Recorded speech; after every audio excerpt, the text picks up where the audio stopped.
36 tahun berkarya, Ruth Sahanaya hindari gorengan, jaga kualitas suara.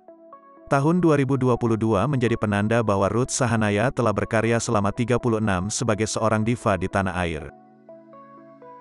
Sosok Ruth Sahanaya mengaku bersyukur telah diterima oleh masyarakat selama 36 tahun lamanya. Menjaga kualitas suara selama puluhan tahun bukanlah hal yang mudah. Terlebih lagi, Ruth Sahanaya memiliki sensitivitas suara yang tinggi.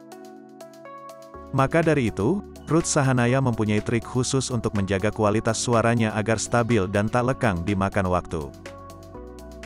Bukan hal yang mudah untuk menjaga stabilitas suaranya.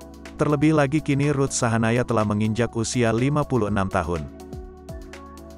Pada umumnya, orang-orang yang telah memiliki usia lebih dari setengah abad mengalami penurunan kualitas suara. Untuk menjaga stabilitas suaranya yang tergolong sensitif, Ruth Sahanaya memiliki pantangan yang harus ia lakukan. Dirinya mau tak mau harus mengatur pola makan. Ruth Sahanaya mengaku bahwa dirinya harus menghindari gorengan demi menjaga kualitas suaranya. Pola makan, pola hidup, itu tetap harus dijaga. Seperti jauhi gorengan, ini aset saya benar-benar harus menjaga, kata Ruth Sahanaya.